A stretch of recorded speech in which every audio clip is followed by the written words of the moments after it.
Hi everyone, I'm Lei from Leisrealtalk. Have you realized that we're so used to setting goals and objectives? We set New Year's resolutions for ourselves. We have career goals and financial goals. Our employers manage us by setting objectives. When we meet these goals, life is great. When we can't, we have stress. Perhaps it's time we look at our lives with a different set of goals. Confucius gave important advice to the Chinese about milestones at life's different stages.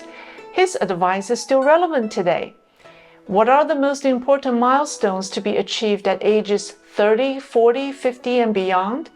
And what wisdom do we need at life's different stages? In his book 论语 or Analects, Confucius summarized his life in a few phrases. At 30, I established myself. At 40, I came to be free from doubts. At 50, I knew my destiny. At 60, I heard everything with docile ears. At 70, I followed my heart's desires without transgressing what's right.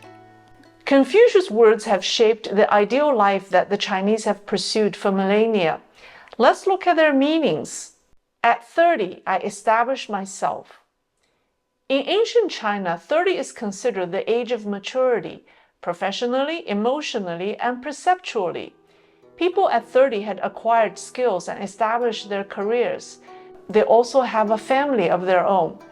Establishing myself in Chinese is 而立, which can also be translated as standing firm.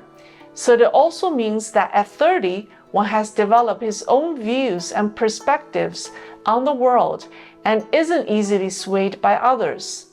At 40, I came to be free from doubts. Confucius believed that one should have no more confusions about life when they turn 40. People in their 40s are in their prime years and have developed mental strength and clarity. They are no longer confused about who they are and what they should do in life. They are free from doubts. At 50, I knew my destiny. When you turn 50, you've lived over half of your life and experienced many ups and downs. Facing your achievements as well as regrets and disappointments, you should accept them all and have a realistic outlook about where you are going. In the United States, the age between 45 and 54 is the highest earning age group. So at 50, you've reached the peak of your financial success, and your life ahead has been defined for you. And that's what knowing your destiny means at a superficial level. But this sounds a little pessimistic because life is far from over at 50, and Confucius wasn't a pessimistic man at all. When Confucius traveled through various states, Lord Ye of Chu asked his students, Zilu, what kind of person is Confucius? Zilu found himself at a loss for words to describe his enigmatic teacher. He told Confucius this, and his teacher said, why didn't you just say, my teacher is so determined to study that he forgets to eat?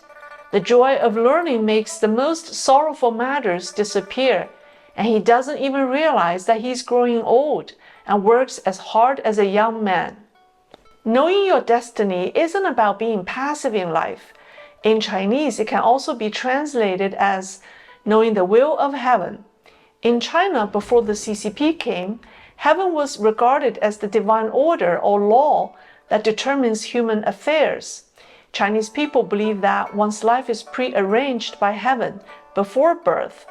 One's good fortune and bad luck is all the result of karmic relationships in previous lives. Knowing your destiny means that one must accept and respect heaven's arrangement, whether it's good or bad, and work hard to fulfill the responsibility heaven has bestowed upon him.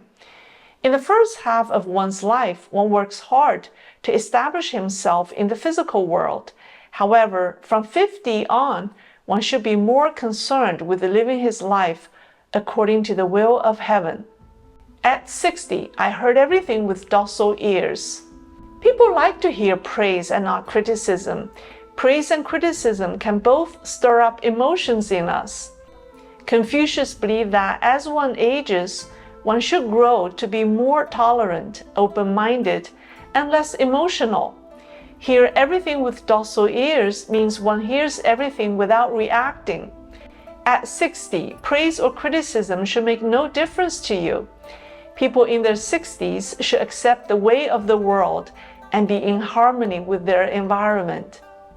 At 70, I follow my heart's desires without transgressing what's right. When quoting Confucius, most Chinese focus on the first half of the expression and say that one should be able to do anything he wants at 70. It sounds great that one is totally happy and free at age 70, but we shouldn't ignore the second half of Confucius' words. Confucius said one can do anything his heart desires without stepping the line or breaking any rule. It's precisely the second half that matters, and therefore the ultimate wisdom a person can acquire at an older age. It can only be achieved by being independent at 30, having no confusions at 40, knowing one's destiny at 50, and accepting criticism well at 60. This confusion expression has become an essential part of Chinese conversations. When you ask a Chinese how old they are, they will say, "I've reached my standing firm years," or "I've reached my knowing my destiny years." It should be noted that before Confucius laid out the goals for ages 30, 40, 50, and beyond, he also said, "I set my heart on learning at age 15. He is revered as the teacher of all teachers in China. His teachings emphasize the importance of moral development, self-discipline, respect, and etiquette, and he's a diligent, lifelong learner. Well, I feel like I'm far from reaching these Confucian goals. I'm not established financially or professionally. I don't always stand firm, and I certainly have doubts. So are these signs of Lei's immaturity? Or perhaps her youthfulness, if we look at it from a positive perspective? Okay, that's enough excuses for Lei. I hope you've enjoyed my new series of cultural videos as I try to offer something different about China, its people, and its culture. Thank you for watching. Let me know what you think. Please like, subscribe, and I'll see you next time.